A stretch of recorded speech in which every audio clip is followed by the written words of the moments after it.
YouTube? Welcome back to my channel. It's your boy D Dyson. Masters of the Air episode 3 is by far the best episode of this series. It starts off with the 100th bomb squad.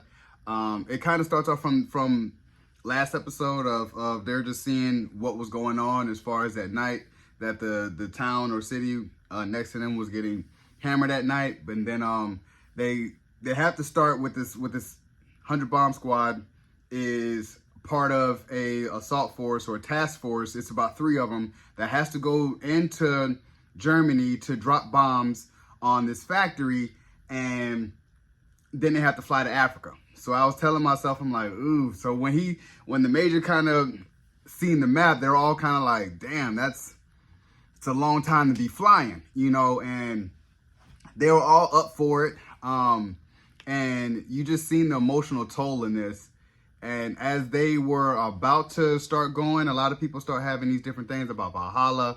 And even when Kurt was telling Buck about the fog, so he was like, you know, and they had to wait until the fog was getting cleared.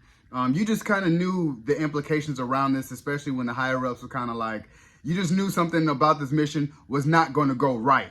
And lo and behold, it did not. So I was telling myself, man, this has anxiety written all over it. And they had to stall, wait 30 minutes before they can go up. You seen the priest was kind of like telling them as they were going up, you know, praying for them, like, because this is a huge deal. And this is basically as the major said, this is the largest armada in the air in American history. And as they got word of the task force, it was like, man, tell your task force 100 bomb squad, just go. Go, and basically the others will catch up. So it's basically a suicide mission going into it. And I was just kind of like, man, this, as soldiers in war, you can't really be like, man, nah, we ain't doing this because it's a suicide. You just have to go, and then you have to follow orders. That's the sucky part. So as they're going up, they're through all this flak and all these things, and then you get the brigade. You get the German fighters are starting to kind of try to pick off as much as possible because they're in formation, but you know Buck's force is basically a little bit behind. So you start seeing the actual war, and you seeing the toll. I'm just having high anxiety. They're getting picked off one by one. You seeing people having to bail out. The pilots having to make these choices of, man, we got to bail out. And these people are bailing out in Germany. So I'm just like, man, you really risk being a prisoner of war, you know, as you're parachuting out. And one thing I kept seeing all these people parachuting out is, are they hitting other planes? And then you actually get to see that. And I was like, man, the cinematography in here is just mwah. The anxiety, the acting in here is mwah. Because I'm like, the anxiety I have of being up there, and it's just like, oh my gosh. And you just, you know, you see these people and you see that their lives are at stake and how they form the brotherhood. So you're just seeing a whole bunch of stuff go on. And with Buck and his brigade, it's like, oh no, you know, the co-pilot's like, man, we got to bail out. And he's like, no, we're going to stay on the mission. We're going to stay on task. We can make it. We're going to go through it. We're going to get through it. We're not stopping. And as they're just going, co-pilot gets shot. And I'm just kind of like, oh man, like they're getting hammered.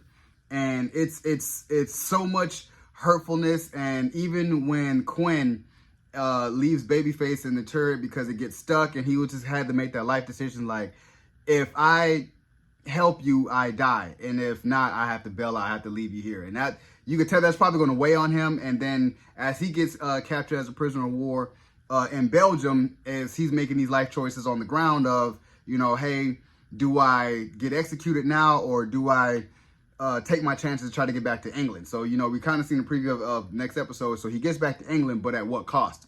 You know, so, and then even with Buck, and the thing with Kurt was, that hurt me with Kurt. With Barry Keoghan is how I pronounce it, as didn't expect him to die.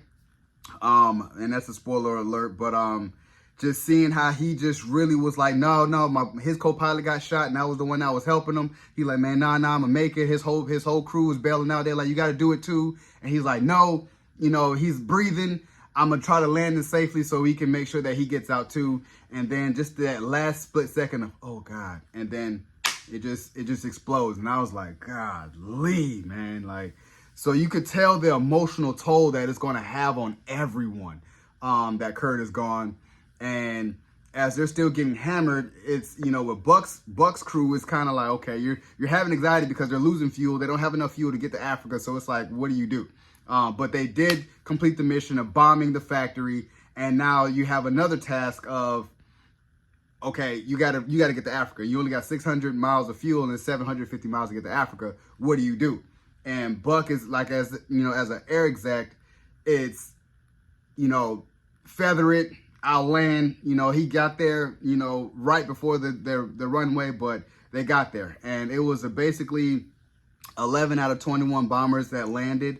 And it's so upsetting seeing the higher up see that, yeah, they're only 5 hours late. You know, the other task force, because this shouldn't have never had to happen, that type of stuff. So you have a lot of emotional toll, and so invested with these boys and how they're getting through it with Buck and Bucky. The thing about this episode, we didn't hear narration from Crosby, which was a surprise because I really like him. You know, I really grown to like him because he is really on point of trying to find it. Because even with this one, they were trying to, man, where's the runway? And he was like, it's around here somewhere. Keep your eyes peeled. Like, he was really on it. And even when Kurt died, it's hurting him. You could tell it's hurting him. He was just like, I want to get it right.